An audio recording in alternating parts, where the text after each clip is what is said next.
aku ceraikan. Aku sudah berpikir 100x. Kamu tidak layak untukku. Tulis suamiku di grup WA keluarga besar. Akhirnya, jangan harap dapat sepeser pun harta anakku. Ibu mertuaku membalas cepat. Kubalas tenang, terima kasih. Langsung kubatalkan semua tagihan, kartu kredit, dan cicilan mobil mereka. 2 jam kemudian, hidup mewah mereka berakhir. Sebelum ceritanya dimulai, silakan tulis di kolom komentar dari daerah mana saja teman-teman yang menonton cerita ini. Jangan lupa like dan subscribe agar channel ini bisa semakin berkembang dan bisa mempersembahkan cerita yang lebih menarik lagi. Namaku Andini. Orang-orang di luar sana mengenalku sebagai sosok wanita karir yang tangguh, pemilik sebuah perusahaan garmen yang mengekspor pakaian hingga ke Eropa, serta pemilik beberapa restoran waralaba yang tersebar di ibu kota. Jadwalku padat. Otakku selalu berputar memikirkan strategi bisnis, marin keuntungan, dan kesejahteraan ratusan karyawan yang menggantungkan hidup padaku. Namun, begitu aku melangkah masuk ke dalam rumah megah 2 lantai bergaya klasik modern ini, jubah kebesaranku sebagai seorang CEO seolah harus dilucuti paksa. Di sini, di istanaku sendiri, aku seringkali merasa hanya dianggap sebagai mesin ATM berjalan. Sore itu, aku pulang lebih awal karena kepalaku terasa mau pecah setelah rapat alot dengan vendor kain. Harapanku sederhana, aku ingin merebahkan diri sejenak di sofa empuk ruang tengah, mungkin ditemani segelas teh hangat buatan suamiku atau sekadar sapaan ramah dari ibu mertuaku yang tinggal bersama kami. Namun, realita yang menyambutku jauh dari angan-angan. Begitu pintu jati itu kubuka, suara tawa dan obrolan seru langsung menyergap telingaku. Di ruang tengah, suamiku, Rudy, sedang duduk santai dengan kaki diangkat ke atas meja kopi marmer yang baru kubeli bulan lalu. Di tangannya ada stik konsol game terbaru, matanya terpaku pada layar televisi 80 inci. Di sebelahnya, ibu mertuaku, Ibu Ratna, sedang sibuk membolak-balik majalah mode sambil sesekali menyeruput jus jeruk. "Mas, aku pulang," sapaku pelan sambil meletakkan tas kerjaku di meja konsul. Rudy bahkan tidak menoleh. Matanya tetap fokus pada permainannya. "Oh, udah balik? Tumben jam segini." Din, kartu kredit tambahan yang kamu kasih limitnya udah mau habis ya? Tadi aku mau beli add-on game kok ditolak." Aku menghela napas panjang, menahan rasa perih di dada. Bukan, "Apa kabar?" atau "Kamu lelah?" melainkan komplain soal limit kartu kredit. Rudy, lelaki yang kunicahi 5 tahun lalu, dulunya adalah pria manis yang berjanji akan menjagaku. Namun, sejak bisnisku meroket, dia memutuskan berhenti dari pekerjaannya sebagai staf administrasi dengan alasan ingin fokus mendukung bisnis istri. Kenyataannya, dia tidak pernah menyentuh satupun berkas kantor. Kerjanya hanya bangun siang, main game, nongkrong dengan teman-teman klub mobilnya, dan menghabiskan uangku. "Limitnya 50 juta bulan ini, Mas. Dan ini baru tanggal 10. Kamu pakai buat apa saja?" tanyaku, mencoba menahan nada suaraku agar tetap rendah. Belum sempat Rudy menjawab, ibu mertuaku menyahut dengan nada sinis, tanpa mengalihkan pandangan dari majalahnya. "Aduh, Andini, kamu ini perhitungan sekali sama suami sendiri. Wajar dong Rudy butuh hiburan. Dia kan pusing mikirin rumah tangga. Lagian, kamu tuh uangnya banyak, gak usah pelit-pelit kenapa sih?" Aku menatap wanita parubaya yang kini mengenakan daster sutra seharga 2 juta rupiah, yang tentu saja aku yang bayar. Ibu Ratna adalah definisi sosialita yang hidup dari kucuran keringat menantunya. Setiap minggu ada saja acara arisan, perawatan wajah di klinik kecantikan premium, hingga belanja tas branded. Semuanya gesek, semuanya tagihan masuk ke namaku. Bukan pelit, Bu, tapi pengeluaran harus dijaga. "Bisnis sedang ada tantangan," jawabku mencoba logis. Ibu Ratna mendecih. "Alasan saja. Bilang saja kamu gak ikhlas biayain kami. Ingat ya, Din. Kamu bisa sukses begini juga berkat doa suami dan doa ibu. Tanpa ridho suami, uang kamu itu gak ada berkahnya." Kalimat sakti itu lagi. Ridho suami dan doa ibu. 2 senjata yang selalu mereka gunakan untuk membungkamku setiap kali aku mencoba mengatur keuangan rumah tangga. Mereka seolah lupa bahwa doa tanpa usaha adalah omong kosong, Dan ridho suami macam apa yang didapat dari lelaki yang bahkan malas menuangkan air minumnya sendiri? Rudy akhirnya meletakkan stick gamenya karena kalah permainan. Dia menatapku dengan wajah masam. Udahlah, Din. Jangan bikin ribut sore-sore. Malu sama tetangga. Transfer aja lagi ke rekening pribadiku 10 juta. Aku mau traktir anak-anak klub mobil nanti malam. Ada yang ulang tahun. 10 juta? Mas, minggu lalu aku baru transfer 20 juta untuk servis mobilmu. Tolakku tegas. Rudy bangkit berdiri, wajahnya memerah. Kamu ini istri macam apa sih? Suami minta sedikit saja susahnya minta ampun. Kamu mau aku dianggap suami takut istri di depan teman-temanku? Dianggap miskin? Memang itu kenyataannya kan, Mas? Uang itu uangku. Batinku berteriak, tapi bibirku terkatup rapat. Aku terlalu lelah untuk bertengkar. Pertengkaran hanya akan berujung pada ibu yang menangis histeris menuduhku menantu durhaka, dan Rudy yang akan pergi membanting pintu lalu tidak pulang berhari-hari, menghabiskan uangku di hotel entah dengan siapa. Nanti aku cek saldoku. Jawabku akhirnya, mengalah lagi. Sebuah pola yang berulang selama bertahun-tahun demi sebuah frasa klise, menjaga keutuhan rumah tangga. Aku melangkah gontai menuju kamar tidur di lantai atas.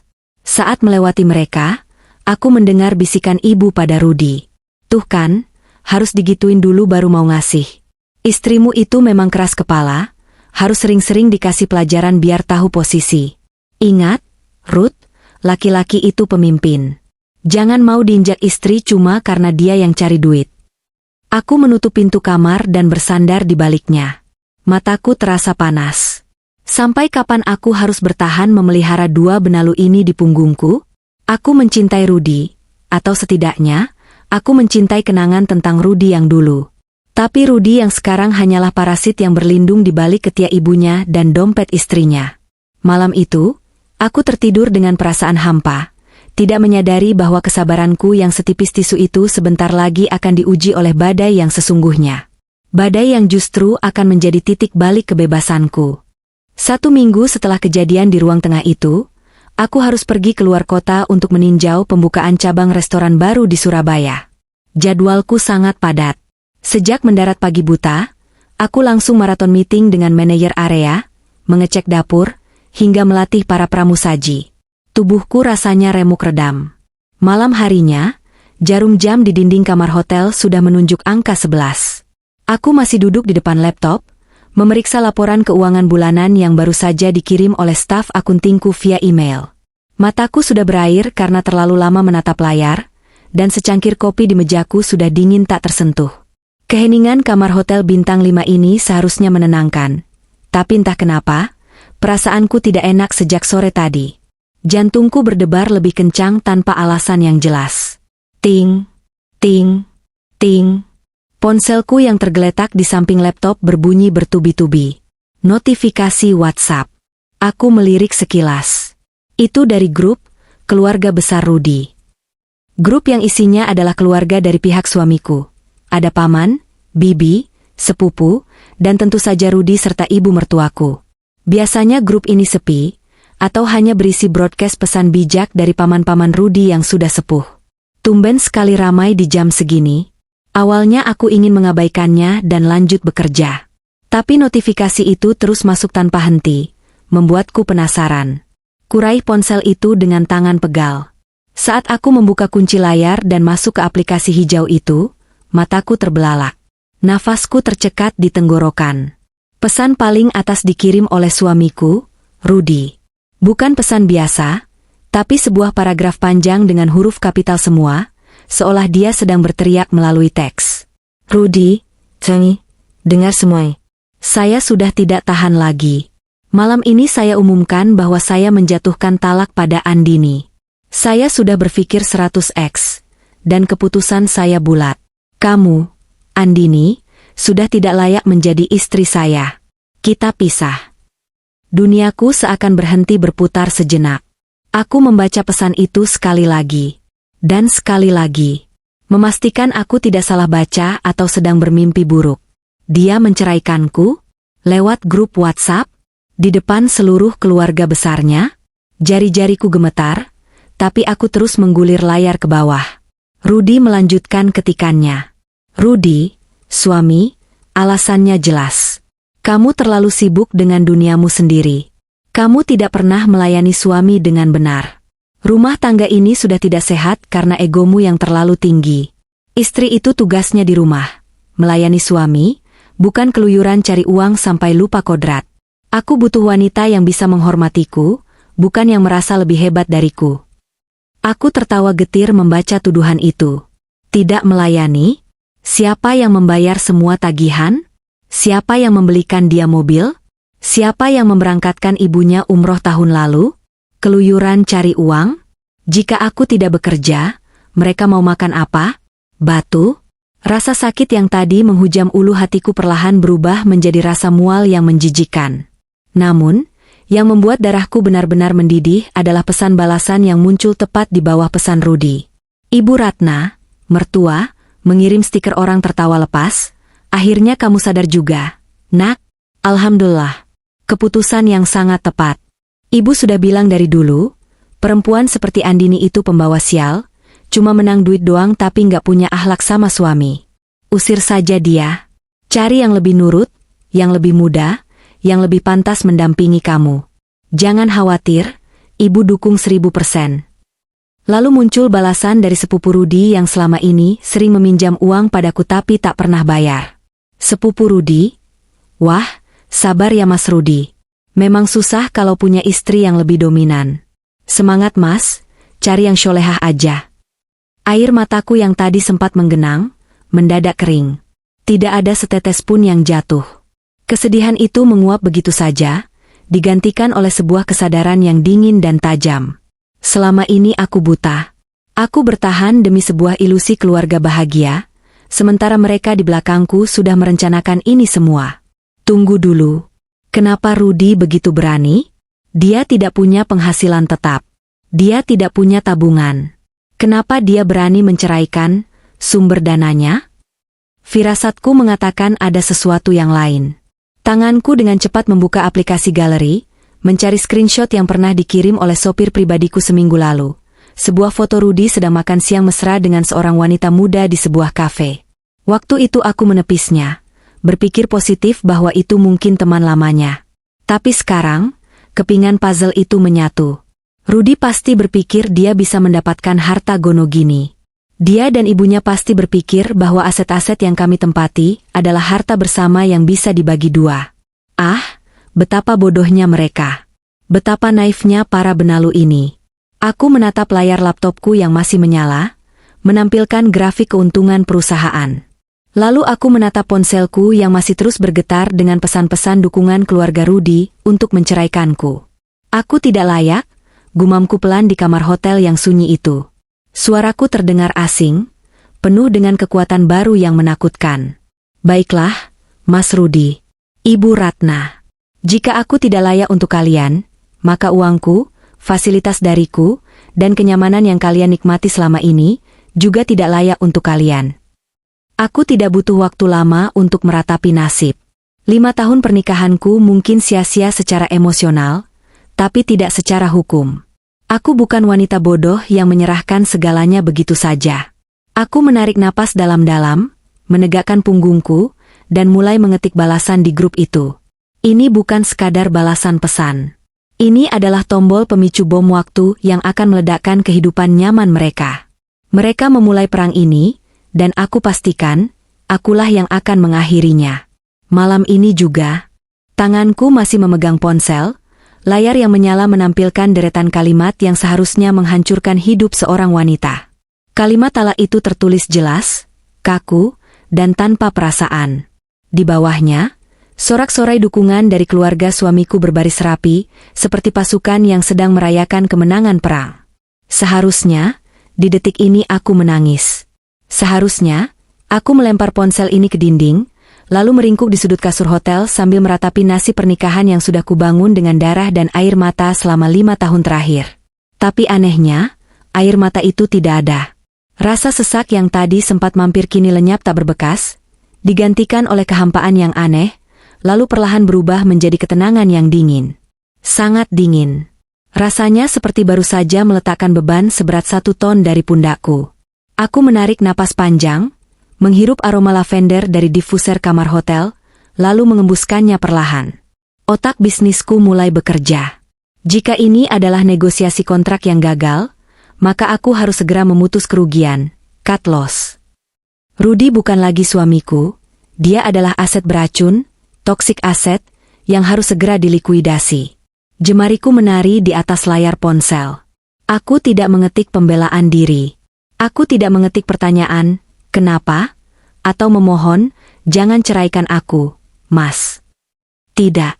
Itu hanya akan memberi makan ego mereka yang sudah melambung tinggi. Aku hanya mengetik 4 kata sederhana untuk menjawab paragraf panjang lebar Rudy yang penuh drama itu. Andini, terima kasih. Keputusan diterima. Kirim. Tanpa menunggu sedetik pun, aku menekan titik 3 di pojok kanan atas grup WhatsApp keluarga besar Rudy, memilih opsi exit group, dan menekan konfirmasi delete group. Lenyap. Riuh rendah notifikasi yang memuakan itu seketika hilang dari ponselku. Sunyi yang menenangkan kembali menyelimuti. Namun, pekerjaanku baru saja dimulai. Aku membuka laptopku kembali. Lupakan laporan keuangan kantor. Malam ini aku akan mengurus laporan kebangkrutan keluarga Rudy. Wajahku datar, nyaris tanpa ekspresi saat aku membuka tab baru di browser dan mengetik alamat internet banking bank utamaku. Login. Saldo rekening utamaku terpampang di sana, angka yang cukup fantastis hasil kerja kerasku selama ini. Aku mengklik menu, kartu kredit tambahan. Di sana tertera nama pemegang kartu, Rudy Hartono. Aku melihat riwayat transaksinya bulan ini. Mataku menyipit. Coffee Shop Premium, Rp350.000 bengkel modifikasi mobil, Rp8.500.000 butik tas mewah, cicilan Januari 12, Rp3.500.000 hotel bintang 4, check-in jam 2 siang, Rp1.200.000. Darahku berdesir melihat transaksi hotel itu. Tanggalnya? Kemarin lusa. Saat aku sedang sibuk mengurus stok kain di gudang yang panas dan berdebu, suamiku sedang check-in di hotel mewah. Dengan uangku. Transaksi ini adalah bukti nyata pengkhianatan yang dibiayai oleh korban itu sendiri. Betapa bodohnya aku selama ini. Aku bekerja banting tulang sampai encok, sementara dia bersenang-senang dengan wanita lain menggunakan keringatku. Cukup, bisikku lirih. Kursor mouse aku arahkan ke tombol pengaturan kartu. Ada opsi berwarna merah di sana, blokir kartu. Aku menekannya tanpa ragu. Sistem meminta konfirmasi PIN. Aku memasukkannya dengan cepat. Pop-up muncul. Kartu kredit tambahan AN Rudy Hartono telah berhasil diblokir permanen. 1 akses tertutup. Tapi itu belum cukup. Aku tahu persis bagaimana gaya hidup ibu mertua dan Rudy. Mereka tidak pernah memegang uang tunai. Mereka mengandalkan kemudahan teknologi yang kusediakan. Aku beralih ke aplikasi marketplace di ponselku. Akun ini terhubung di ponsel ibu mertua dan Rudy juga. Aku memeriksa keranjang belanjaan. Ada pesanan yang sedang diproses. Sebuah Smart TV 60 inci dan 1 set sofa kulit impor yang dipesan ibu mertua tadi pagi, menggunakan metode pembayaran kartu kreditku. Statusnya, menunggu konfirmasi penjual. Aku segera menghubungi customer service prioritas. Malam, Mbak. Saya Andini. Saya mau membatalkan transaksi pesanan TV dan sofa atas nama akun ini. Ya, ada penyalahgunaan akses. Tolong batalkan sekarang dan refund dananya ke limit kartu kredit. Terima kasih.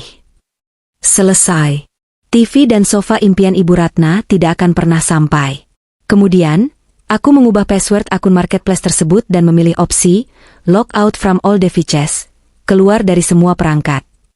Di detik ini, aplikasi di ponsel mereka pasti sudah meminta login ulang, dan mereka tidak akan pernah tahu password barunya. Selanjutnya, utilitas. Selama ini, akulah yang mengatur pembayaran listrik dan internet rumah kami. Rumah itu memang atas namaku, tapi mereka yang menempatinya setiap hari. Aku membuka aplikasi PLN Mobile. Meteran listrik di rumah itu menggunakan sistem token prabayar, tapi aku menyambungkannya dengan auto debit kartu debitku, agar setiap kali saldo token di bawah 20 kWh, sistem akan otomatis mengisi ulang. Aku menonaktifkan fitur auto debit itu. Aku melihat sisa token di aplikasi, 25 kWh. Itu artinya, sebentar lagi listrik akan habis. Mungkin besok pagi. Dan ketika bunyi bip-bip-bip yang nyaring itu terdengar, tidak akan ada saldo otomatis yang masuk. Hal yang sama kulakukan pada penyedia layanan internet Wi-Fi. Aku mencabut kartu kreditku dari metode pembayaran otomatis. Tagihan bulan ini sudah keluar dan belum terbayar. Jika tidak dibayar besok pagi, internet akan diputus otomatis oleh provider karena aku sudah mengatur tenggat waktunya sangat ketat. Terakhir, dan yang paling memuaskan, hiburan. Ibu Ratna adalah pecandu drama Korea dan serial India. Dia menghabiskan 80% waktunya di depan TV menonton Netflix, Disney, dan Viu.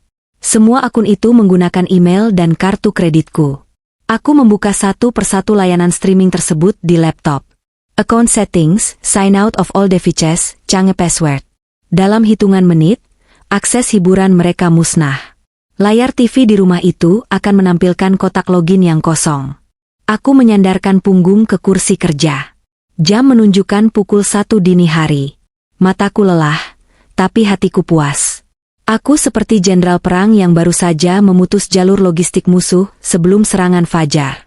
Mereka menceraikanku karena merasa aku tidak berguna? Karena aku hanya mesin uang? Baiklah. Sekarang mesin uangnya rusak. Sebelum menutup laptop, aku teringat satu hal lagi. Hal terbesar. Minggu lalu, Rudy merengek minta dibelikan mobil baru. Pajero Sport warna hitam. Katanya mobil lama, yang juga kubelikan, sudah kurang gagah untuk nongkrong sama teman-temannya. Aku yang bodoh saat itu sudah menandatangani SPK, surat pemesanan kendaraan, dan membayar uang muka alias booking fee sebesar 10 juta rupiah. Pelunasan dijadwalkan besok lusa. Aku mengambil ponsel, mencari kontak Pak Budi, sales mobil langgananku. Meski ini tengah malam, aku mengirim pesan WhatsApp. Pak Budi, mohon maaf mengganggu malam-malam. Saya Andini. Terkait SPK Pajero Sport kemarin, saya batalkan ya. Tidak jadi ambil.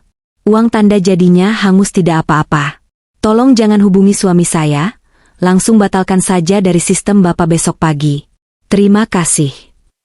10 juta hangus bukan masalah dibandingkan harus membelikan mobil setengah miliar untuk lelaki yang menceraikanku lewat WA. Malam itu, setelah semua akses keuangan dan kenyamananku musnahkan, aku mematikan lampu kamar hotel. Aku menarik selimut tebal nan hangat itu sampai ke dada. Untuk pertama kalinya dalam 5 tahun, aku tidur tanpa memikirkan apakah Rudy sudah makan, apakah obat darah tinggi ibu mertua sudah habis, atau apakah mereka butuh uang belanja tambahan. Aku tidur dengan nyenyak, tersenyum dalam gelap. Karena aku tahu, besok pagi saat matahari terbit di Jakarta, neraka kecil mereka baru saja akan dimulai.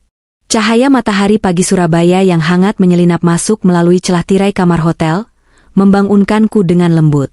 Aku meregangkan tubuh, merasakan otot-otot yang rileks setelah tidur paling berkualitas yang pernah kurasakan dalam beberapa tahun terakhir. Tidak ada teriakan ibu mertua yang mencari kacamata, tidak ada rengekan Rudy yang minta disiapkan kopi. Hanya ketenangan.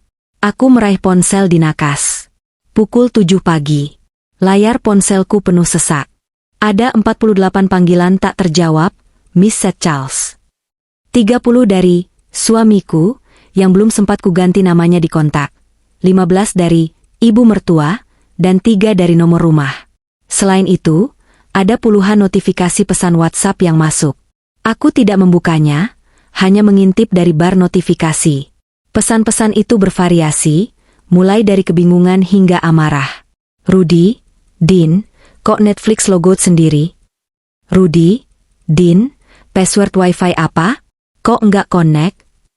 Ibu mertua, perempuan malas. Token listrik bunyi berisik sekali. Isi sekarang. Rudy, angkat teleponku. Jangan main-main kamu. Aku tersenyum miring sambil berjalan menuju kamar mandi. Sambil menyikat gigi di depan cermin wastafel marmer yang mewah, aku membayangkan apa yang sedang terjadi di rumahku di Jakarta sana. Aku tidak perlu membayangkan. Aku bisa melihatnya. Aku memiliki sistem smart home yang canggih di rumah itu. CCTV terpasang di ruang tengah, garasi, dan dapur. Semua terhubung ke ponselku. Setelah membasuh wajah dan memakai serum mahal yang selama ini jarang kupakai karena sibuk mengurus mereka, aku duduk di tepi kasur dan membuka aplikasi CCTV. Layar ponselku menampilkan siaran langsung dari ruang tengah rumahku. Pemandangannya sungguh menghibur, jauh lebih seru daripada drama Korea kesukaan ibu mertua. Di layar, aku melihat Ibu Ratna sedang berdiri di depan TV besar dengan remote di tangan. Dia memukul-mukul remote itu ke telapak tangannya. Wajahnya merah padam. Mulutnya komat kamit, terlihat sedang berteriak memanggil pembantu rumah tangga kami, Mbak Siti.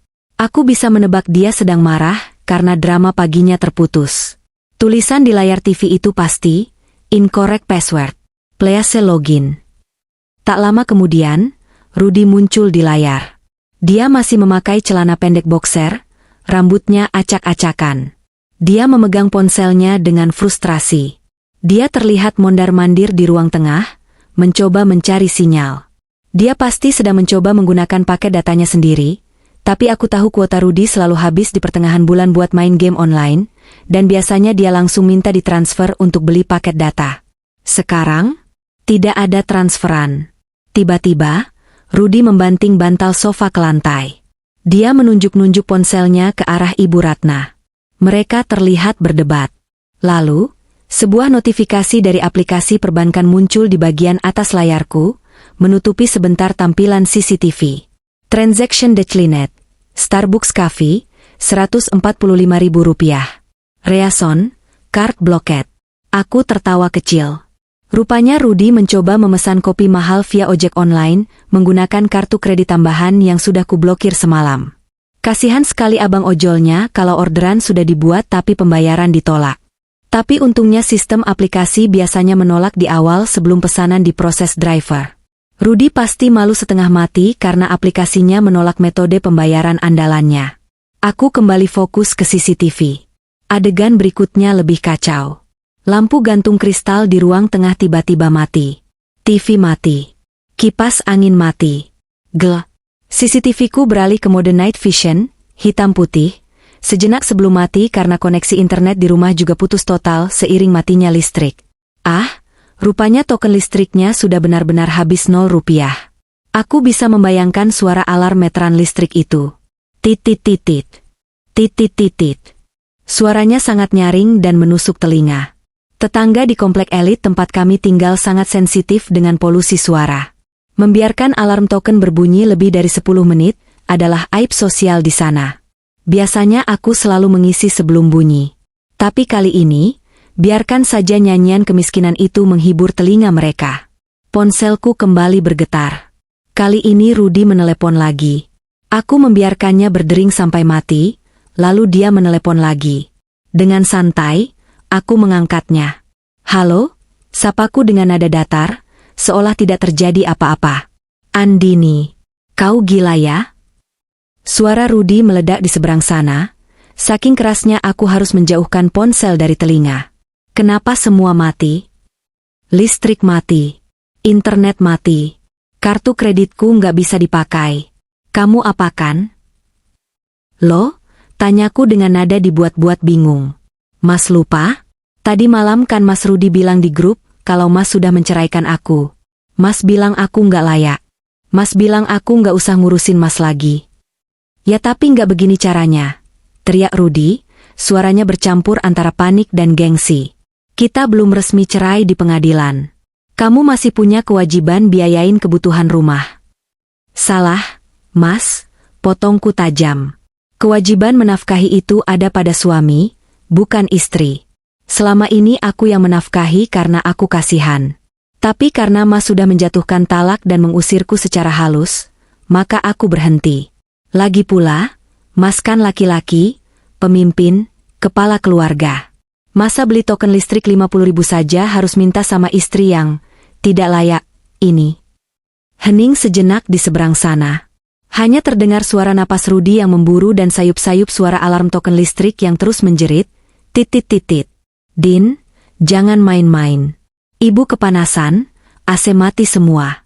Malu sama tetangga alarm bunyi terus. Isi sekarang, nanti kita bicara baik-baik kalau kamu pulang. Bujuk Rudy, nadanya mulai melunak, mencoba memanipulasi. Bicara baik-baik, setelah kamu mempermalukanku di depan seluruh keluarga besar? Aku tertawa sinis. Maaf, Mas. Saldoku juga tidak layak untuk menyentuh meteran listrik rumahmu. Mulai sekarang, biasakanlah hidup dengan uangmu sendiri. Oh ya, nikmati kegelapan itu. Itu baru permulaan. Klik. Aku memutus sambungan telepon. Aku memblokir nomor Rudy untuk panggilan telepon biasa, tapi membiarkan WhatsApp-nya terbuka. Aku ingin membaca pesan-pesan kepanikan mereka sebagai hiburan di sela-sela kerjaku nanti. Aku turun ke restoran hotel untuk sarapan. Di sana, berbagai hidangan lezat tersaji. Croissant hangat, omelet keju, dan kopi cappuccino terbaik. Aku makan dengan lahap. Rasanya makanan ini jauh lebih enak daripada biasanya. Saat sedang mengoleskan selai stroberi ke roti, notifikasi lain masuk. Kali ini dari Pak RT komplek perumahan kami di Jakarta. Pak RT, Bu Andini, mohon maaf mengganggu. Ini tetangga sebelah komplain, alarm listrik rumah ibu bunyi kencang sekali sudah setengah jam. Tolong segera diisi ya Bu, mengganggu ketenangan. Aku membalas dengan sopan. Pagi Pak RT. Mohon maaf sekali, saya sedang dinas luar kota. Di rumah ada Mas Rudy dan Ibu. Tolong Bapak sampaikan ke Mas Rudy untuk diisi ya Pak. Mungkin beliau lupa. Atau kalau beliau tidak punya uang, mungkin Pak RT bisa talangin dulu? Saya sudah tidak mengurus keuangan rumah itu lagi Pak.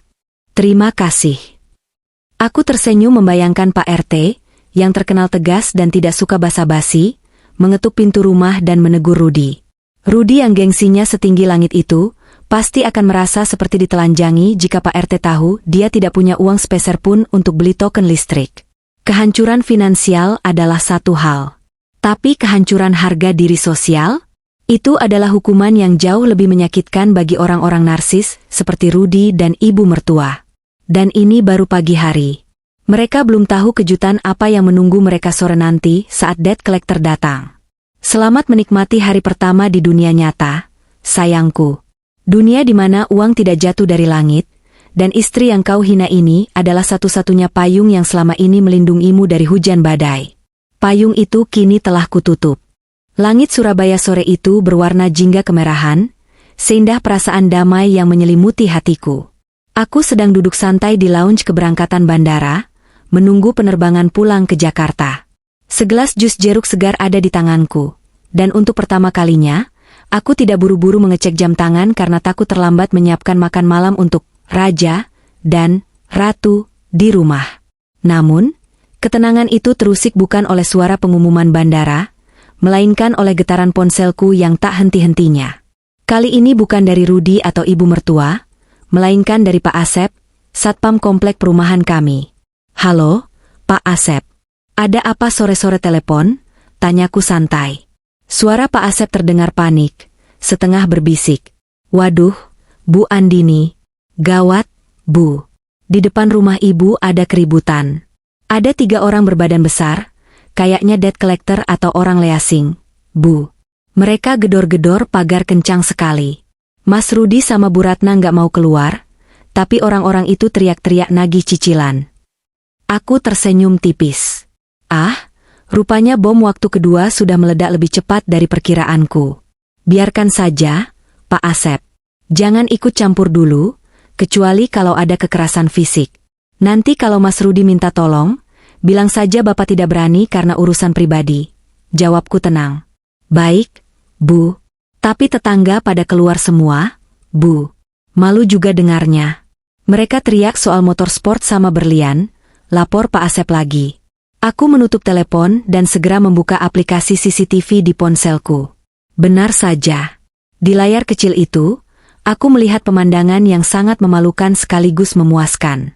3 pria kekar dengan jaket kulit hitam berdiri di depan pagar rumahku yang megah. Salah satu dari mereka memukul pagar besi dengan keras menggunakan batu, menimbulkan bunyi teng, teng, teng, yang memekakan telinga. Keluar Pak Rudy. Jangan sembunyi. Motor ninja Anda sudah nunggak 2 bulan. Hari ini jatuh tempo terakhir. Teriak salah satu pria itu. Suaranya menggelegar, membuat Bu RT di seberang rumah terlihat mengintip dari balik gorden. Rupanya, selama ini Rudy selalu mengandalkan auto debit dari rekeningku untuk membayar cicilan motor sport 250cc kesayangannya itu. Motor yang dia pakai untuk touring dan gaya-gayaan di depan teman-temannya, seolah-olah dia membelinya tunai. Padahal, uang mukanya pun aku yang bayar. Begitu aku memblokir akses auto debit kemarin malam, sistem leasing yang canggih langsung mendeteksi kegagalan bayar dan mengirimkan pasukan mereka karena Rudy ternyata sudah sering telat bayar sebelumnya dan hanya terselamatkan oleh dana talanganku. Tak lama kemudian, pintu rumah terbuka sedikit. Ibu Ratna muncul dengan wajah pucat tapi masih mencoba terlihat angkuh. Dia menunjuk-nunjuk para penagih itu. Kalian jangan teriak-teriak di rumah orang kaya ya. Nanti saya lapor polisi. Menantu saya yang bayar itu semua. Kalian tahu siapa menantu saya? Andini, pengusaha sukses. Si penagih tertawa meremehkan. Kami nggak urusan siapa menantu ibu. Di data kami, penanggung jawabnya Rudy Hartono. Rekening auto debitnya gagal bayar hari ini. Kami sudah coba hubungi nomor Pak Rudy tapi tidak aktif. Sekarang bayar tunai 5 juta rupiah untuk tunggakan dan denda, atau unit kami tarik. 5 juta? Ibu Ratna menjerit. Mana ada kami pegang uang tunai segitu di rumah? Tentu saja tidak ada. Uang belanja bulanan yang kutransfer selalu habis mereka belikan barang-barang konsumtif. Tidak pernah disisihkan untuk dana darurat. Di tengah kekacauan itu, ponselku berdering. Rudy menelepon. Kali ini aku angkat. Halo? Andini, transfer sekarang. Rudy berteriak histeris, suaranya terdengar gemetar. Ada preman di depan rumah mau ambil motorku. Mereka juga nagih cicilan kalung berlian ibu yang bulan ini. Kamu gila yang memutus auto debitnya? Cepat transfer 10 juta sekarang, aku malu dilihat tetangga. Aku menyeruput jus jerukku dengan nikmat sebelum menjawab. Mas, bukannya kamu yang bilang aku tidak layak? Kalau aku tidak layak, berarti uangku juga haram dong buat kamu. Kamu kan laki-laki, masa ada masalah sedikit lari ke ketiak istri yang sudah dicerai? Jangan banyak omong. Ini darurat. Motor kesayanganku mau diambil. Ya biarkan saja diambil, Mas. Toh kamu gak punya kerjaan buat bayar bensinnya, kan? Hitung-hitung mengurangi beban hidup. Lagi pula, itu motor atas nama kamu, cicilan atas nama kamu. Kenapa aku yang harus pusing? Kamu istri durhaka. Kamu mau membunuh kami pelan-pelan, hah? Bukan membunuh, Mas. Aku cuma mengajarkan realita. Selamat menikmati buah dari kesombonganmu. Bye. Aku mematikan telepon. Kembali ke layar CCTV, aku melihat adegan puncak. Karena Rudy tidak bisa membayar, dan Ibu Ratna terus mengoceh tanpa solusi, para penagih itu memaksa masuk ke garasi yang kebetulan tidak dikunci. Mereka menggelandang motor sport merah kebanggaan Rudy keluar dari garasi. Rudy berlari keluar, mencoba menahan motornya sambil menangis seperti anak kecil yang mainannya direbut. Jangan, Bang, jangan. Besok saya bayar. Istri saya lagi di luar kota. Besok. Basi, bentak penagih itu. Kalau mau ambil, datang ke kantor bawa uang pelunasan beserta bunganya. Motor itu pun dibawa pergi. Tetangga-tetangga yang menonton mulai berbisik-bisik. Reputasi, orang kaya baru, yang dibangun Ibu Ratna dan Rudy hancur lebur dalam sekejap sore itu. Tanpa motor, tanpa listrik yang menyala, dan tanpa harga diri. Aku menutup aplikasi CCTV dengan senyum puas. Pesawatku sebentar lagi berangkat. Aku harus istirahat di pesawat supaya besok aku punya tenaga penuh. Karena besok, aku akan melakukan eksekusi terakhir, mengusir mereka dari istanaku. Keesokan paginya, aku tiba di rumah dengan taksi bandara. Pemandangan rumahku sungguh menyedihkan. Gerbang tidak tertutup rapat, sampah berserakan bekas makanan cepat saji di teras, dan suasana gelap gulita tampak dari jendela, karena listrik belum juga diisi. Begitu aku melangkah masuk ke halaman, aku melihat mobil sedan tua milik Pak RT terparkir di sana. Ada juga 2 orang tetangga lain yang sepertinya diajak sebagai saksi. Hatiku bertanya-tanya, drama apa lagi yang sedang mereka mainkan? Saat aku membuka pintu utama, bau apek langsung menyeruak karena AC mati seharian dan sirkulasi udara tidak jalan. Di ruang tamu, Rudi dan Ibu Ratna duduk berdampingan dengan wajah yang ditekuk. Sementara Pak RT dan dua warga duduk di sofa seberangnya dengan wajah canggung. "Nah, ini dia orangnya datang," seru Ibu Ratna begitu melihatku. Dia langsung berdiri, matanya melotot penuh kebencian. "Pak RT, tolong catat. Menantu saya ini sudah menelantarkan suami dan mertuanya. Dia mematikan listrik, membiarkan preman mengambil harta benda kami, dan pergi keluyuran entah sama siapa." Rudi ikut berdiri, menunjuk wajahku. "Din, kamu sudah keterlaluan. Aku panggil Pak RT ke sini untuk jadi saksi. Karena kamu sudah bukan istri yang baik, dan aku sudah menjatuhkan talak. Aku mau kamu keluar dari rumah ini sekarang juga. Bawa barang-barangmu, pergi dari sini. Biar aku dan ibu yang tinggal di sini sampai urusan pengadilan selesai." Aku menatap mereka dengan tatapan tak percaya. Kepercayaan diri dari mana mereka ini? Mengusirku dari rumahku sendiri? Pak RT berdehem, mencoba menengahi. Begini Bu Andini. Mas Rudi dan Bu Ratna melapor kepada saya kalau ada keributan rumah tangga. Mas Rudi meminta saya memediasi supaya Bu Andini, mungkin sementara waktu pindah dulu agar suasana kondusif. Aku tersenyum sopan pada Pak RT. "Selamat pagi, Pak RT. Maaf merepotkan Bapak pagi-pagi. Terima kasih sudah datang." Lalu aku beralih menatap Rudi dan Ibu Ratna. Wajahku berubah dingin. "Kalian mau mengusirku?" tanyaku pelan tapi tajam. "Iya, ini rumah anakku. Rudi itu kepala keluarga," seru Ibu Ratna lantang. "Kamu cuma numpang selama jadi istri. Sekarang kalau sudah mau cerai, ya kamu yang angkat kaki. Rumah ini kan harta gono gini, hak suami lebih besar." Aku tertawa. Tawa yang benar-benar lepas karena geli mendengar kebodohan mereka. Aku berjalan tenang menuju brankas kecil yang tersembunyi di balik lukisan dinding ruang tamu. Selama ini mereka tahu ada brankas itu, tapi tidak pernah tahu kodenya. Aku memutar kombinasi angka, bunyi klik terdengar. Aku mengeluarkan sebuah map tebal berwarna hijau dan biru. Aku melemparkan map hijau itu ke meja, tepat di depan Pak RT. "Pak RT, tolong Bapak baca. Itu dokumen apa dan atas nama siapa?" pintaku. Pak RT membuka map itu. Matanya menyipit membaca tulisan di sertifikat tanah tersebut. "Ini, sertifikat hak milik, SHM. Atas nama, Andini Putri Swastika." Wajah Rudi memucat. Ibu Ratna ternganga. "Lihat tahunnya, Pak." "Tahun berapa sertifikat itu terbit?" tanyaku lagi. "Tahun 2018, Bu," jawab Pak RT.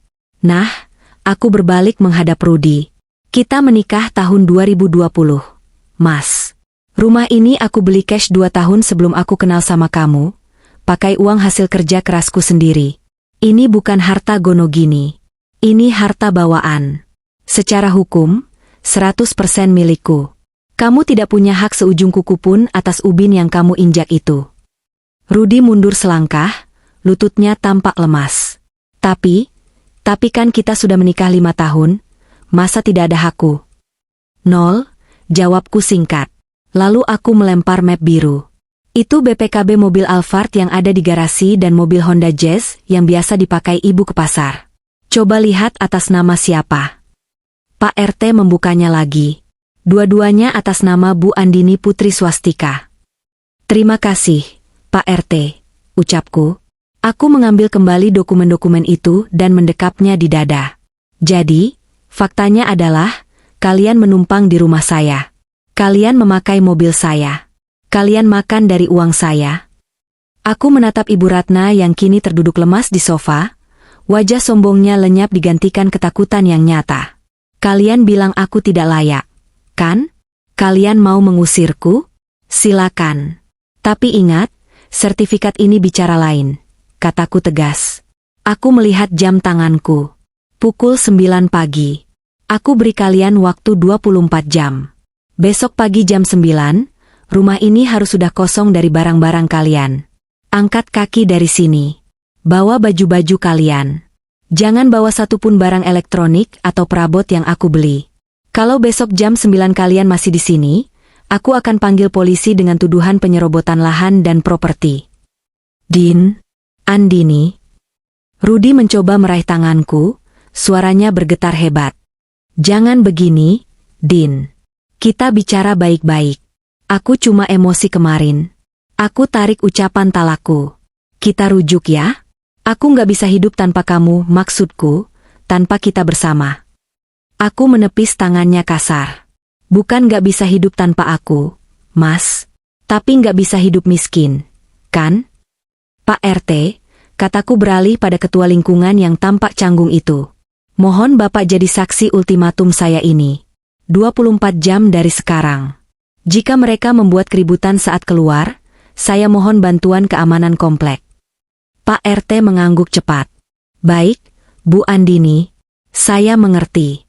Mas Rudi, Bu Ratna, secara hukum posisi Bu Andini kuat. Sebaiknya dituruti saja. Aku berjalan menuju tangga, meninggalkan mereka yang masih terpaku di ruang tamu. Andini, kamu tegas sama ibu? Teriak Ibu Ratna, mulai mengeluarkan jurus air mata buaya. Ibu sudah tua. Mau tinggal di mana? Aku berhenti di anak tangga ketiga, menoleh ke belakang dengan tatapan datar. Katanya ibu punya banyak teman sosialita kaya? Atau saudara-saudara yang sering ibu banggakan itu? Mintalah tolong pada mereka. Atau, gunakan saja uang arisan ibu. Oh lupa, ibu kan bayar arisan pakai uangku juga. Aku melanjutkan langkahku naik ke atas, menuju kamar utamaku yang sejuk. Di bawah sana, aku mendengar suara isak tangis dan pertengkaran saling menyalahkan antara ibu dan anak. Musik terindah yang pernah kudengar. Kerajaan Benalu ini akhirnya runtuh, dihancurkan oleh pemilik aslinya. Waktu 24 jam yang kuberikan kepada mereka terasa merambat-lambat, seperti lelehan lilin yang membakar habis sumbu kesabaran. Sejak ultimatum tentang sertifikat rumah itu kulemparkan di hadapan wajah pucat Pak RT dan kedua benalu itu, atmosfer di rumah megah ini berubah total. Udara terasa berat, dipenuhi partikel ketegangan yang menyesakkan dada. Aku memilih untuk mengunci diri di kamar utamaku di lantai 2. Ini bukan tindakan pengecut. Ini adalah strategi pertahanan diri. Aku tidak sudi melihat wajah memelas palsu Ibu Ratna, atau mendengar janji-janji manis beracun dari mulut Rudi. Aku butuh ketenangan untuk menyusun langkah skakmat berikutnya. Di kamarku yang sejuk berpendingin udara, satu-satunya ruangan di rumah ini yang listriknya masih menyala normal, karena jalurnya terpisah dengan meteran utama lantai bawah, aku duduk menghadap jendela besar yang menghadap ke taman. Laptopku menyala, menampilkan grafik penjualan perusahaan yang stabil, kontras sekali dengan grafik kehidupan rumah tanggaku yang sedang terjun bebas. Namun, fokusku bukan pada pekerjaan kantor. Pikiranku terbagi dua, mengawasi pergerakan mereka lewat CCTV di ponsel, dan memantau medan perang, kedua, media sosial. Pukul 2 siang, 5 jam setelah ultimatum pengusiran. Ponselku bergetar hebat.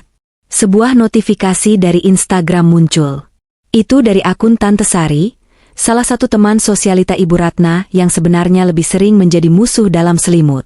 Tante Sari mengirimkan sebuah tangkapan layar, screenshot, status Facebook terbaru Ibu Ratna dengan caption. Wah, Din, mertuamu lagi drama queen nih. Coba cek. Jantungku berdegup, bukan karena takut, tapi karena adrenalin pertempuran yang mulai naik. Aku segera membuka Facebook. Dan benar saja, Ibu Ratna telah melancarkan serangan udara. Di beranda Facebooknya, sebuah postingan baru saja diunggah 15 menit yang lalu. Fotonya sangat dramatis. Ibu Ratna duduk di lantai ruang tamu yang agak gelap, karena listrik mati, memegang sapu tangan, matanya sembab, dan di sebelahnya ada koper tua yang entah dia ambil dari gudang mana, karena setahuku koper-koper travelingnya bermerek semua. Captionnya ditulis dengan gaya bahasa yang memancing simpati tingkat dewa. Ya Allah, Gusti yang Maha Agung. Hamba tidak menyangka di usia senja ini, hamba akan mengalami nasib seburuk ini. Diusir paksa oleh menantu sendiri. Padahal selama 5 tahun ini, hamba sudah menganggapnya seperti anak kandung. Hamba merawatnya, mendoakan bisnisnya siang malam. Tapi apa balasannya? Begitu dia sukses, begitu hartanya melimpah, dia lupa daratan.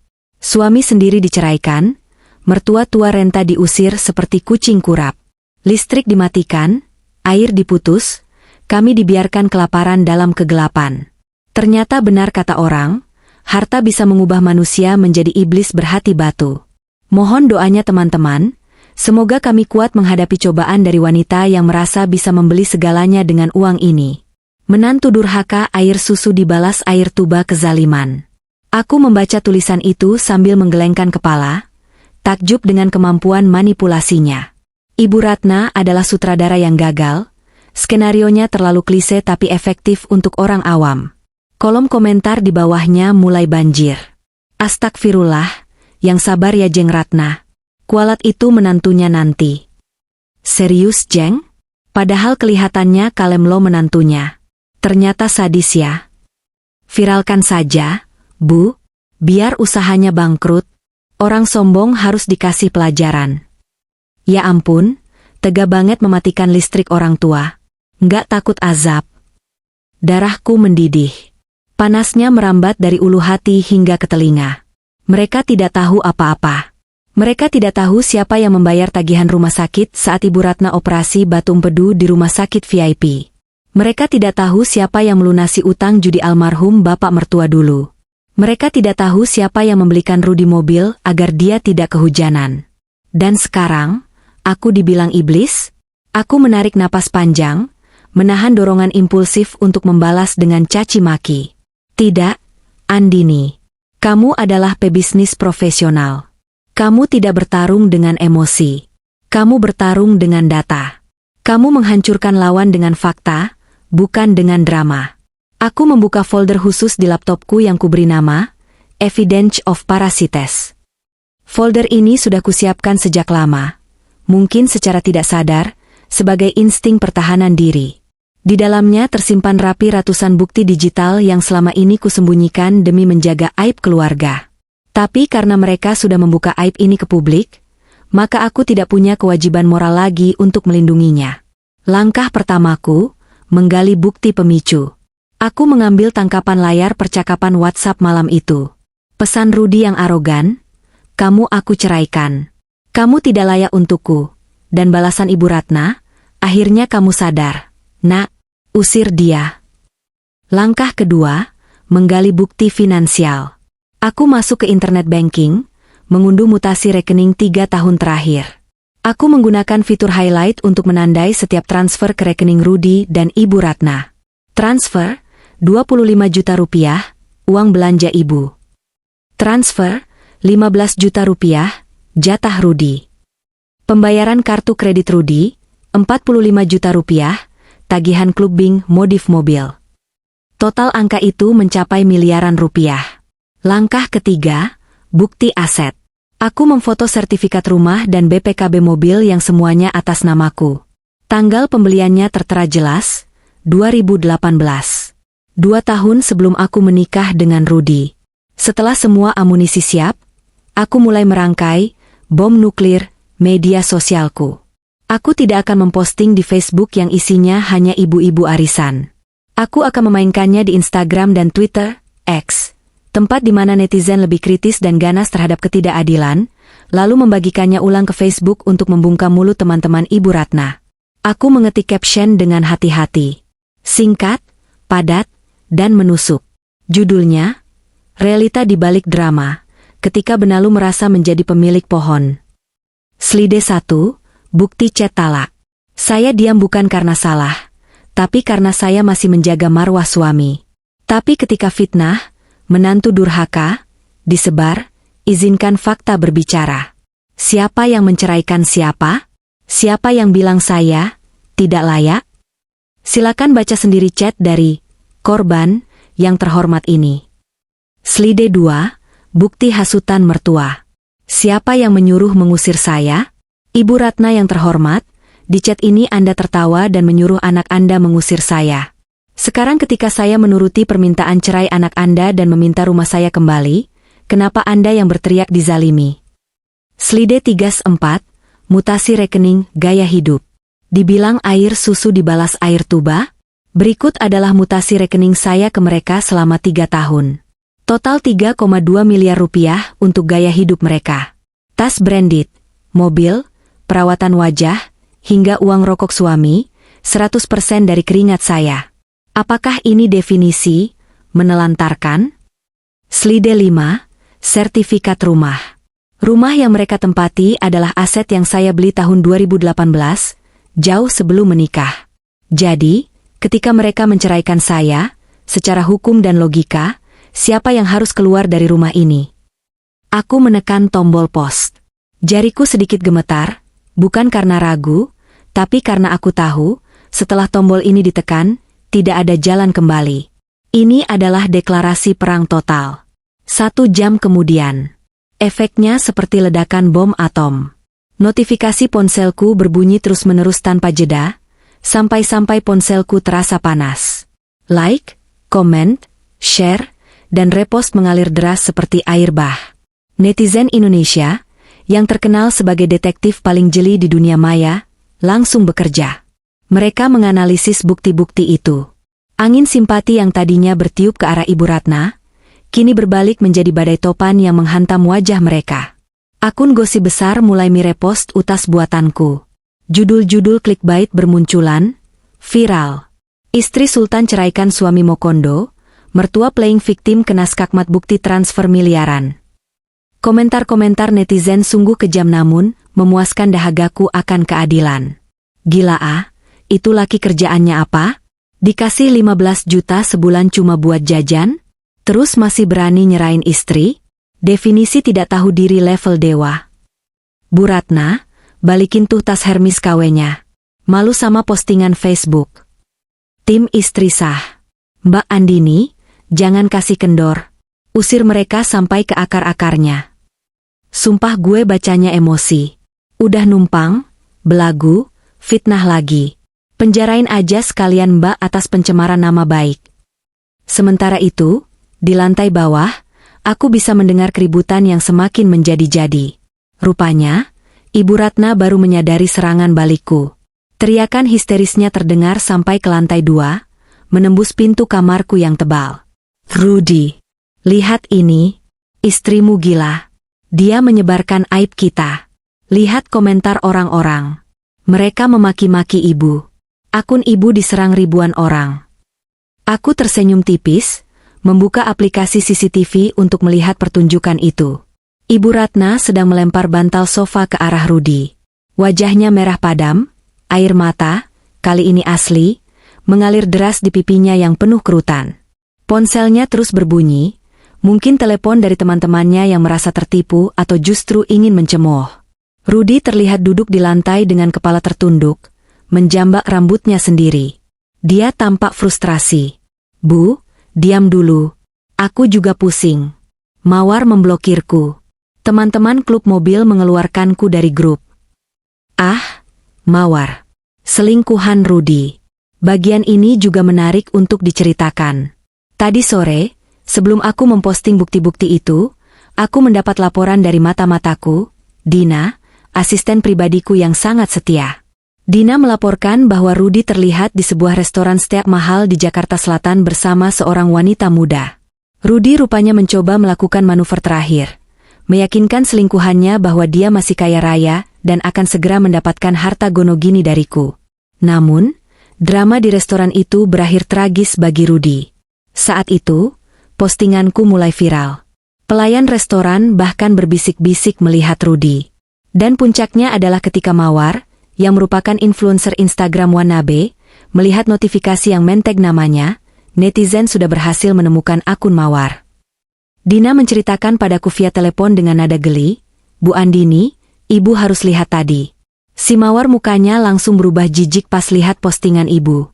Dia langsung berdiri, nampar pipi Pak Rudy kencang banget sampai satu restoran nengok. Terus dia teriak, jadi mobil Pajero itu halu? Rumah itu punya istrimu? Dasar penipu. Lo kira gue mau sama cowok kere? Habis itu Mawar pergi, Bu. Pak Rudy ditinggal sendiri, mana kartu kreditnya declinet pas mau bayar. Dia sampai ninggalin KTP dan jam tangan palsunya di kasir. Mendengar cerita itu, aku tertawa lepas. Benar-benar tertawa, rasanya beban di pundakku rontok satu persatu. Rudy kehilangan istri yang membiayainya, kehilangan selingkuhan yang diidamkannya, dan kehilangan harga dirinya di depan umum. Hat-trick kehancuran yang sempurna. Kembali ke masa kini, malam semakin larut. Rumahku yang biasanya terang benderang kini gelap gulita di lantai bawah, hanya diterangi cahaya lilin yang remang-remang. Ibu Ratna dan Rudi tampaknya sudah kelelahan bertengkar. Mereka kini sibuk mengepak barang-barang dalam diam. Namun, teror mental bagi mereka belum selesai. Grup WhatsApp komplek perumahan kami, di mana aku, Rudi, dan Ibu Ratna juga menjadi anggota, mulai ramai. Bu RT, yang memang terkenal pedas lidahnya, mengirim pesan di grup, "Waduh, Bu Ratna. Saya lihat di Facebook kok ibu bilangnya diusir?" Padahal kata Satpam, ibu yang selama ini sering merendahkan Bu Andini. Malu loh Bu, sama tetangga. Kalau memang rumah itu punya Bu Andini, ya wajar beliau marah kalau diselingkuhi. Sebaiknya diselesaikan baik-baik, jangan bikin gaduh komplek dengan drama medsos. Tetangga lain menimpali, pantesan tadi ada debt collector teriak-teriak motor nunggak. Ternyata selama ini dibayarin istri tuh. Wah, Mas Rudi, kirain pengusaha sukses. Ternyata, membaca pesan-pesan itu, Rudi langsung keluar dari grup warga, left group. Dia tidak kuat menahan rasa malu. Ibu Ratna masih bertahan di grup, mungkin berharap ada yang membela, tapi tidak ada satupun. Reputasinya sebagai nyonya besar di komplek ini sudah tamat. Besok pagi, saat dia melangkah keluar dari gerbang, tatapan tetangga tidak akan lagi penuh hormat, melainkan penuh cibiran dan rasa kasihan yang merendahkan. Aku menutup laptopku. Jam menunjukkan pukul 11 malam. Masih ada 10 jam lagi sebelum batas waktu habis. Aku memutuskan untuk tidur. Aku butuh energi penuh untuk menyaksikan Walk of Shame mereka besok pagi. Malam ini, aku tidur dengan nyenyak, diiringi suara isak tangis samar dari lantai bawah yang terdengar seperti lagu pengantar tidur paling merdu. Keadilan telah ditegakkan, dan dunia akhirnya melihat wajah asli para benalu itu. Matahari pagi menyelinap masuk melalui celah tirai, membawa janji hari baru yang cerah. Aku bangun dengan perasaan yang sangat ringan, seolah gravitasi bumi tak lagi membebaniku. Hari ini adalah hari eksekusi. Hari pembersihan total. Pukul 8 pagi. Aku sudah mandi, berpakaian rapi, bukan pakaian kerja, tapi gaun santai berbahan linen yang elegan, dan menikmati sarapan roti bakar serta kopi di balkon kamarku. Dari sini, aku bisa melihat aktivitas di halaman depan. Sebuah truk engkel berwarna kuning kusam dengan bak kayu yang sudah lapuk baru saja parkir di depan gerbang. Itu truk sewaan termurah yang bisa ditemukan Rudi, jauh berbeda dengan mobil box pindahan profesional yang tertutup dan ber-AC. Suara klakson truk yang sembar memecah keheningan pagi komplek elit ini. Beberapa tetangga yang sedang jogging pagi atau menyiram tanaman tampak berhenti, melirik penasaran. Mereka tahu apa yang sedang terjadi. Berita viral semalam sudah menyebar lebih cepat dari virus flu. Aku turun ke lantai bawah. Pemandangan di ruang tamu sungguh kacau. Kardus-kardus mie instan bekas tertumpuk tidak beraturan, berisi pakaian dan barang-barang pribadi Rudi serta ibunya. Wajah mereka berdua tampak kusut, mata bengkak, dan aura kekalahan menyelimuti tubuh mereka seperti kabut hitam. Begitu melihatku menuruni tangga, Ibu Ratna yang sedang melakban kardus langsung mendongak. Tatapannya campuran antara kebencian mendalam dan rasa takut. "Puas kamu, Andini?" desisnya tajam. Suaranya serak, mungkin habis menangis semalaman atau terlalu banyak berteriak. "Puas bikin kami malu se-Indonesia? Puas menghancurkan nama baik suamimu dan mertuamu sendiri?" Aku tersenyum tipis, berjalan santai menuju sofa single yang posisinya agak jauh dari tumpukan barang mereka, lalu duduk dengan kaki disilangkan anggun. "Koreksi, Bu," jawabku tenang. "Mantan suami dan mantan mertua. Dan soal nama baik, bukannya ibu sendiri yang merusaknya dengan postingan Facebook kemarin? Saya hanya meluruskan fakta.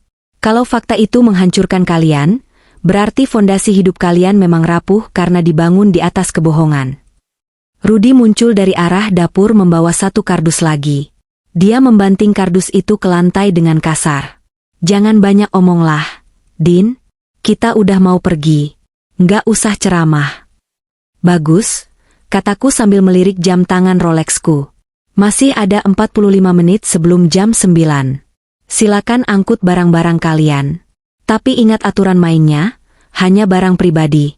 Pakaian, dokumen pribadi, dan barang yang kalian beli dengan uang kalian sendiri, kalau ada."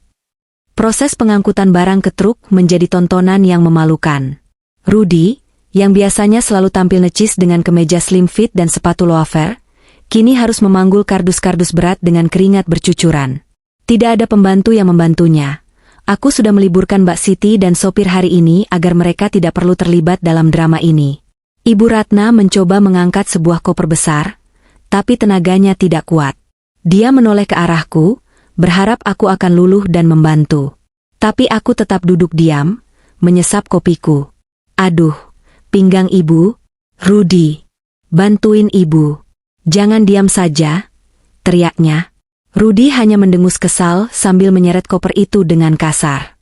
Saat mereka hendak menaikkan sebuah kardus besar yang dilakban rapat ke bak truk, aku berdiri.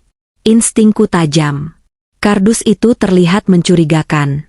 Tunggu, perintahku. Suaraku tidak keras, tapi tegas menggema di teras. Rudy dan sopir truk berhenti. Apalagi sih? Bentak Rudy.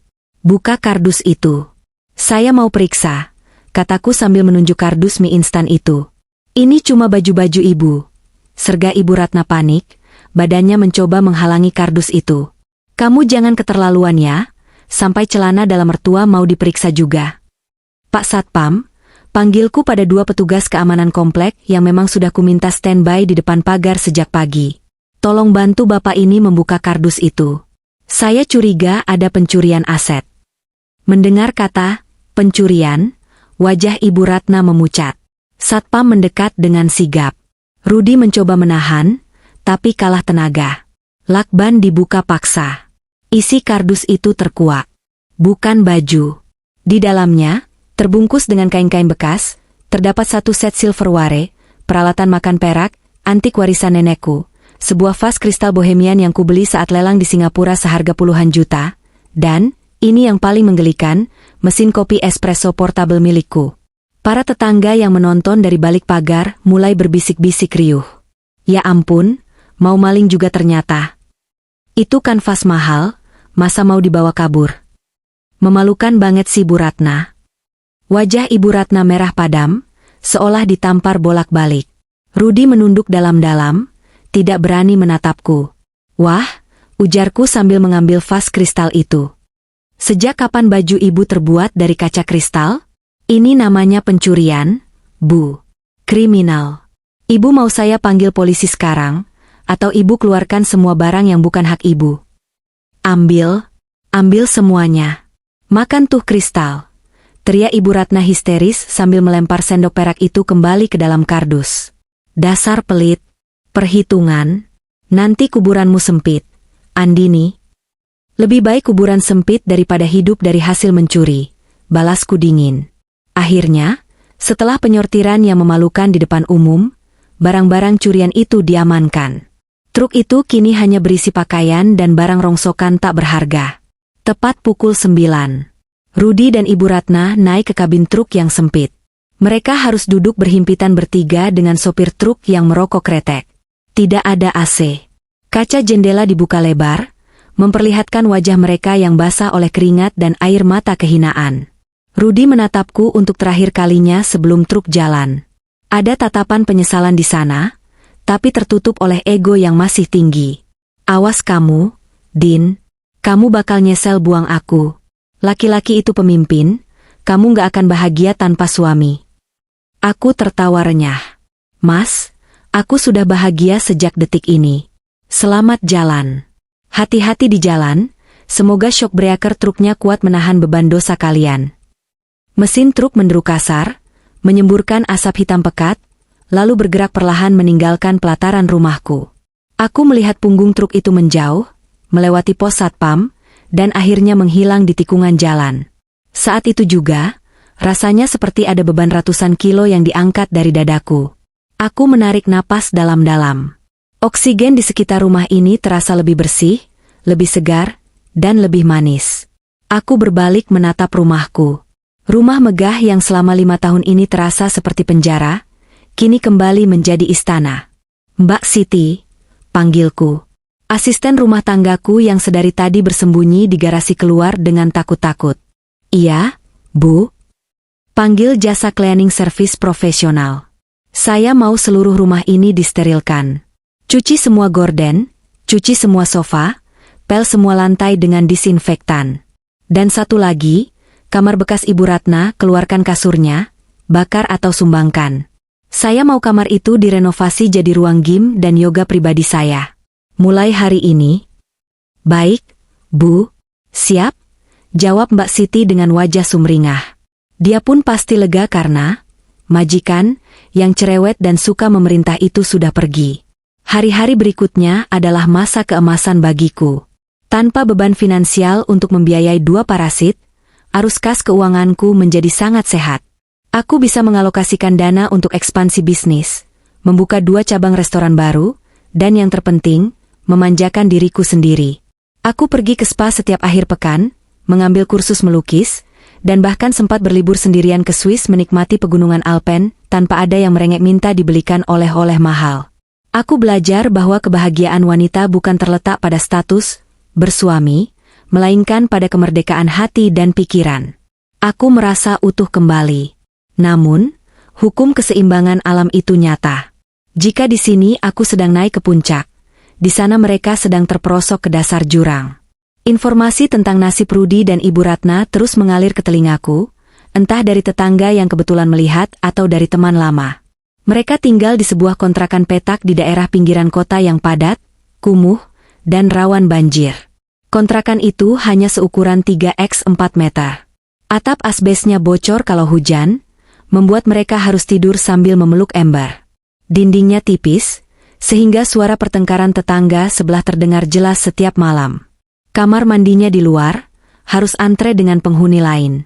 Bayangkan Ibu Ratna, yang biasa mandi air hangat di batub marmer, kini harus menimba air di sumur yang keruh. Rudi hancur total.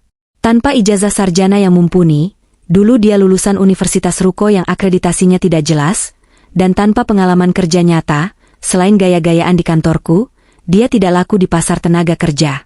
Apalagi jejak digitalnya sebagai suami parasit, sudah abadi di internet. HRD mana yang mau menerima karyawan bermasalah seperti itu? Akhirnya, Rudi bekerja serabutan. Kadang menjadi kuli panggul di pasar induk, kadang menjadi ojek pangkalan menggunakan motor sewaan yang butut. Kulitnya yang dulu putih terawat kini hitam legam terbakar matahari. Tangannya kasar dan kapalan. Punggungnya sering encok karena mengangkat beban berat. Dan yang paling menyedihkan adalah hubungan ibu dan anak itu. Dulu mereka bersatu untuk melawanku. Sekarang, dalam kemiskinan, mereka saling memangsa. Tetangga kontrakan mereka sering mendengar keributan. Kamu tuh anak gak berguna, gak bisa cari duit. Ibu lapar, teriak Ibu Ratna. Ibu juga bisanya cuma ngomel. Dulu ibu yang nyuruh aku ceraiin Andini. Coba kalau ibu gak kompor, kita masih hidup enak, balas Rudi. Mereka saling menyalahkan atas kehancuran yang mereka ciptakan sendiri. Karma tidak perlu menunggu kehidupan selanjutnya. Dia hadir secara instan dan tunai. 1 bulan kemudian. Sore itu hujan turun rintik-rintik, menciptakan suasana melankolis di taman depan rumahku. Aku sedang duduk di gazebo, membaca novel sambil menikmati teh chamomile hangat. Gerbang pagar terkunci rapat. Tiba-tiba, bel interkom berbunyi. Aku melirik layar monitor di gazebo. Ada 2 sosok berdiri di depan pagar, basah kuyup kehujanan. Mereka tidak membawa payung. Aku menyipitkan mata. Butuh beberapa detik bagiku untuk mengenali mereka, karena perubahannya begitu drastis. Itu Rudi dan Ibu Ratna. Rudi terlihat sangat kurus. Pipinya kempot, matanya cekung dengan lingkaran hitam yang lebar. Bajunya kaos partai yang sudah bolong di bagian ketiak. Ibu Ratna lebih mengenaskan lagi. Rambutnya yang dulu selalu disasak rapi kini putih semua, acak-acakan, dan lepek kena hujan. Dia memakai daster lusuh yang warnanya sudah pudar. Dia bahkan tidak memakai sandal, kakinya kotor penuh lumpur. Hatiku berdesir. Bukan karena rindu, tapi karena rasa iba kemanusiaan melihat sesama makhluk hidup yang menderita. Namun, logika segera mengingatkanku, ini adalah ular yang sama yang pernah mematukku. Jangan tertipu oleh kulitnya yang sedang ganti rupa. Aku berjalan membawa payung menuju gerbang, tapi tidak membukanya. Aku berdiri di balik jeruji besi yang kokoh, memberi jarak aman antara duniaku dan dunia mereka. Andini, panggil Rudi. Suaranya serak dan gemetar kedinginan.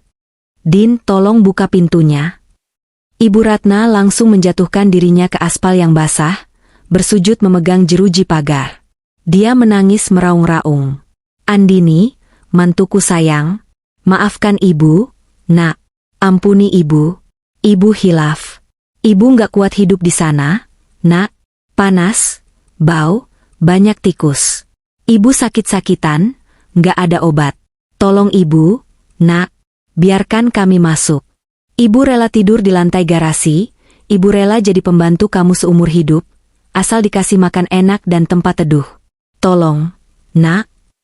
Rudi ikut memegang pagar, matanya memancarkan keputusasaan yang dalam. Din, aku nyesel banget. Sumpah mati aku nyesel. Ternyata di luar sana kejam. Din, nggak ada wanita sebaik kamu. Mawar nipu aku, teman-teman ninggalin aku. Cuma kamu, Din, cuma kamu rumahku. Kita rujuk ya. Aku bakal kerja apa aja buat kamu. Aku bakal bersihin WC, potong rumput, apa aja. Asal kita balik kayak dulu. Aku menatap mereka dalam diam selama beberapa saat. Suara hujan mengisi kekosongan di antara kami. Dulu, pemandangan ini mungkin akan membuatku luluh. Dulu, aku akan segera membuka gerbang, memeluk mereka, dan memberi mereka handuk hangat. Tapi Andini yang itu sudah mati. Dibunuh oleh pengkhianatan mereka sendiri. Kalian lapar? Tanyaku datar. Lapar banget. Din, kita belum makan dari kemarin. Jawab Rudi cepat, matanya berbinar penuh harap. Kalian butuh uang? Iya, nak, buat bayar kontrakan nunggak tolong. Ibu Ratna mengangguk-angguk cepat. Aku menghela napas. Aku merogoh saku gaunku, mengeluarkan dompet. Aku mengambil 2 lembar uang 100.000 rupiah berwarna merah. Hanya itu. 200.000 rupiah. Aku melipat uang itu dan menyelipkannya di celah pagar besi yang sempit. Ambil ini, kataku. Rudi dan Ibu Ratna berebut mengambil uang itu dengan tangan gemetar, seperti pengemis yang melihat emas. Terima kasih, Din. Terima kasih. Kapan kami boleh masuk? Tanya Rudi penuh semangat. Aku menggeleng pelan, wajahku tanpa ekspresi. Kalian salah paham. Uang itu bukan tiket masuk. Uang itu adalah sedekah Jumat dariku untuk fakir miskin. Gunakan untuk beli nasi bungkus dan ongkos pulang ke kontrakan kalian. Senyum di wajah Rudi seketika lenyap, digantikan oleh kebingungan yang menyakitkan. Maksud kamu nggak mau terima kita lagi? Mas, panggilku dengan nada final. Gelas yang sudah pecah berkeping-keping, meski direkatkan kembali dengan lem terkuat sekalipun, tidak akan pernah bisa menampung air lagi. Bekas retakannya akan selalu ada, dan airnya akan tetap bocor. Kepercayaanku sudah pecah, Mas, dan hatiku sudah membatu untuk kalian. Tapi kami keluargamu, jerit Ibu Ratna. Keluarga? Aku tertawa getir. Keluarga mana yang merayakan perceraian anaknya dengan tawa? Keluarga mana yang memeras harta menantunya sampai kering? Tidak, Bu. Kalian bukan keluarga. Kalian adalah pelajaran hidup termahal yang pernah saya ambil. Dan pelajaran itu sudah selesai. Saya sudah lulus. Aku membalikkan badan, memunggungi mereka. Pergilah. Jangan pernah datang lagi ke sini. Jika kalian datang lagi, saya tidak akan segan memanggil satpam untuk menyeret kalian keluar dari komplek ini, karena mengganggu ketertiban umum. Nikmatilah hidup yang kalian pilih sendiri. Bukankah kalian bilang aku tidak layak? Maka carilah kehidupan yang layak menurut standar kalian, tanpa uangku. Andini, tega kamu. Durhaka kamu. Teriakan sumpah serapah Ibu Ratna terdengar lagi, bercampur dengan tangisan frustrasi Rudi. Tapi teriakan itu tidak lagi menyakitiku. Suaranya terdengar jauh, tenggelam oleh suara hujan yang semakin deras mencuci bersih halaman rumahku. Aku berjalan kembali ke dalam rumah, menutup pintu jati yang kokoh, dan menguncinya. Klik. Di dalam ruang tengah yang hangat, musik jazz instrumental mengalun lembut. Wangi aromaterapi lemong ras memenuhi ruangan. Aku duduk kembali di sofa empuku, melanjutkan membaca novel yang sempat tertunda. Di luar sana, Di balik tembok tinggi dan pagar besi, masa laluku sedang meratapi nasib dalam hujan. Di sini, di dalam istanaku, masa depanku bersinar terang, hangat, dan penuh kedamaian. Aku menyeruput tehku. Rasanya manis, tanpa sedikit pun rasa pahit. Begitu juga hidupku sekarang. Diterima. Sekarang, bayarlah hidupmu sendiri.